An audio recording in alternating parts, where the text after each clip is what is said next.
Halo, selamat sore. Kembali lagi bersama saya Maria Afrilia Sumiati dari kelas 2020D Keperawatan. Pada kali ini saya mau mempresentasikan makalah komunikasi dalam keperawatan yang berkaitan dengan yang pertama, konsep hubungan antar manusia, yang kedua, konsep diri, dan yang ketiga, tentang teori Johari Bimbo. Yang pertama yang harus saya mau jelaskan yaitu tentang konsep hubungan antar manusia. Dalam kehidupan sehari-hari, individu selalu melakukan hubungan sosial dengan individu yang lain ataupun kelompok-kelompok yang lain. Nah, disinilah manusia didefinisikan sebagai makhluk yang tidak dapat hidup tanpa bantuan dari manusia lain. Hal ini merupakan konsep dasar dari istilah manusia sebagai makhluk sosial.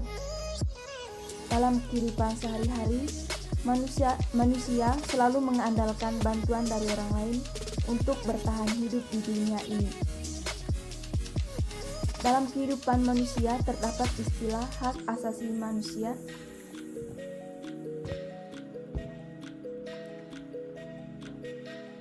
Dalam kehidupan manusia terdapat istilah HAM. HAM ini bukan hak asasi manusia, melainkan hubungan antar manusia, di mana didefinisikan sebagai kemampuan manusia untuk berinteraksi dengan sesama manusia dan juga sebagai kemampuan manusia untuk mengenali sifat dan perilaku atau karakteristik dari seseorang. Adapun beberapa pakar yang mendefinisikan tentang konsep hubungan antar manusia. Yang pertama, Hugo Chabot dan Joseph Ahkal. Hugo Chabot mendefinisikan dan Joseph Ahkal hubungan antar manusia sebagai ilmu sosial yang konkret karena meneliti situasi kehidupan, khususnya masalah interaksi dengan pengaruh dan psikologisnya. Yang kedua, menurut Haboner mendefinisikan hubungan antara manusia sebagai interaksi antara dua atau lebih individu dan perilaku dari individu satu memberi pengaruh kepada individu yang satu ataupun sebaliknya. Yang ketiga, menurut Keith Davis. Keith Davis memiliki definisi hubungan antara manusia yang lebih terfokus pada dunia pekerjaan. Menurut beliau, hubungan antara manusia itu merupakan hubungan antara seseorang dengan orang lain tanpa dalam situasi kerja dan dalam organisasi kekaryaan. Yang keempat, menurut Ferdinand Tonis. Ferdinand Tonis ini mengelompokkan hubungan antara manusia dalam dua jenis pergaulan.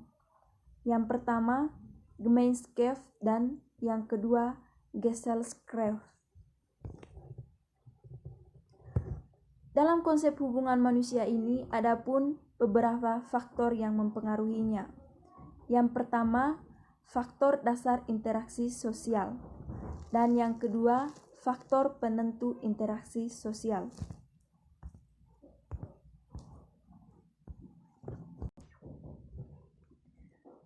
Yang pertama, faktor dasar interaksi sosial. Faktor dasar interaksi sosial ini dibagi lagi menjadi yang pertama, imitasi. Imitasi merupakan suatu kondisi di mana seseorang meniru perilaku ataupun sesuatu dari orang lain. Yang kedua, sugesti. Sugesti merupakan tahapan individu dalam menerima cara pandang yang lain tanpa didahului kritik. Yang ketiga, identifikasi. Identifikasi ini merupakan proses yang dilakukan secara sadar bisa dilakukan berdasarkan perasaan maupun logika. Yang berikut, simpati. Simpati merupakan perasaan individu terhadap orang lain yang timbul atas dasar perasaan. Seringkali simpati ditunjukkan dalam bentuk rasa kasih terhadap seseorang yang tengah berduka atau berkesusahan.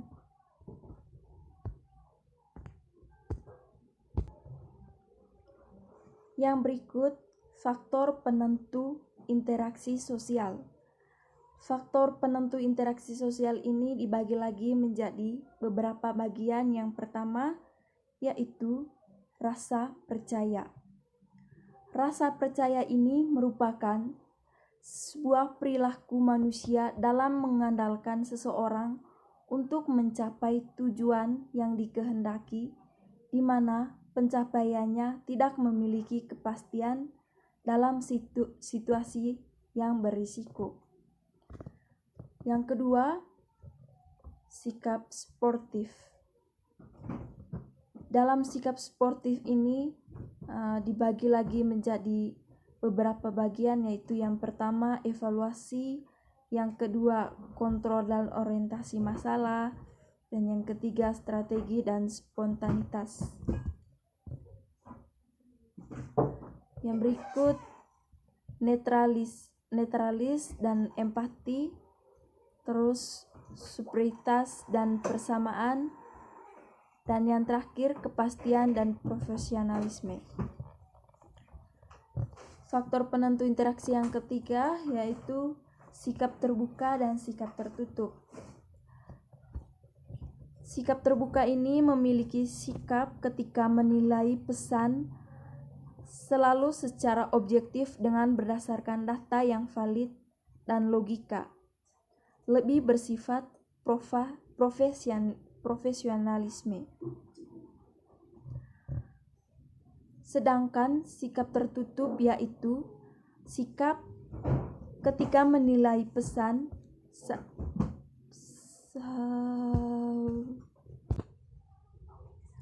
Sedangkan sikap tertutup yaitu sikap ketika menilai pesan selalu berdasarkan motif dan lebih fokus dalam referensi.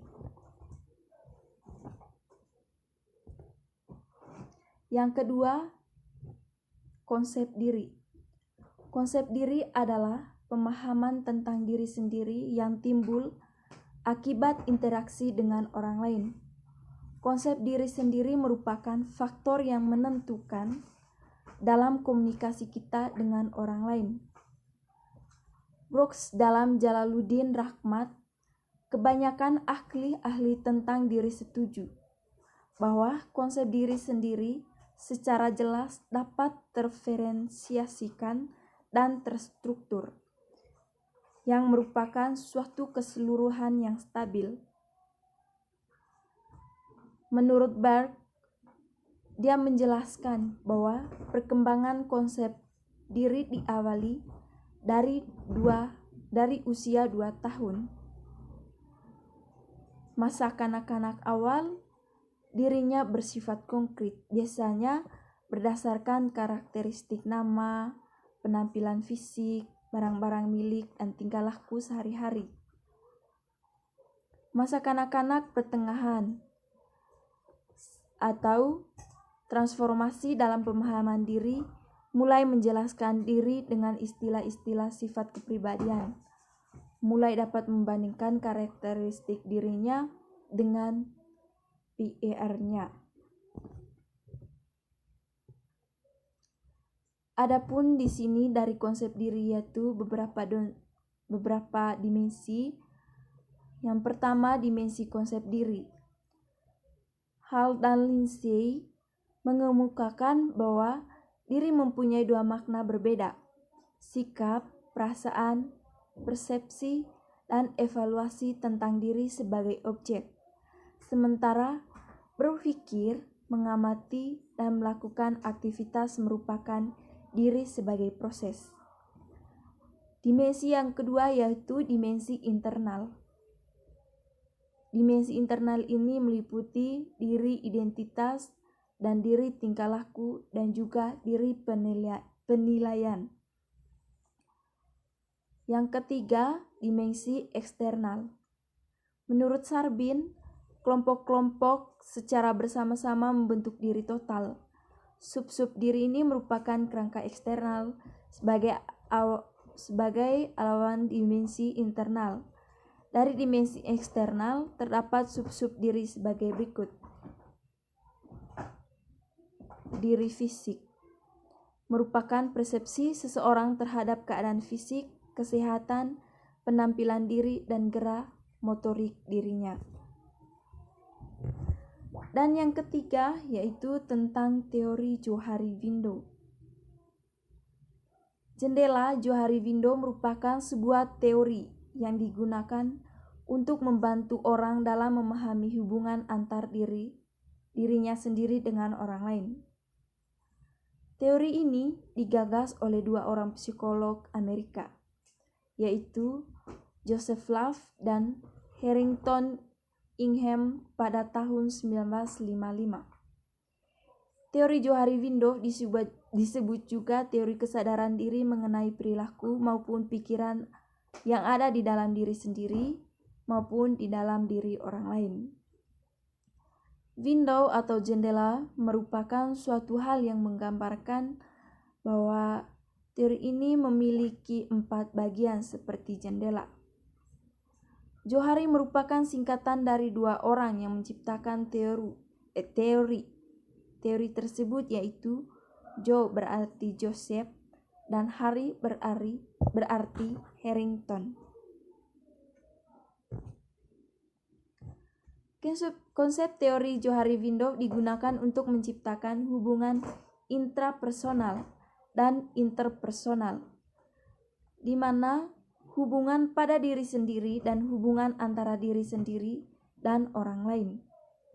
Konsep teori jendela Johari ini memiliki 4 kamar atau 4 perspektif yang masing-masing memiliki istilah dan makna yang berbeda, di mana setiap makna mengandung pemahaman-pemahaman yang mempengaruhi pandangan seseorang. Apakah perilaku, perasaan, dan kesadaran yang dimiliki hanya dapat dipahami oleh dirinya sendiri, hanya dipahami oleh orang lain, atau keduanya dapat memahaminya?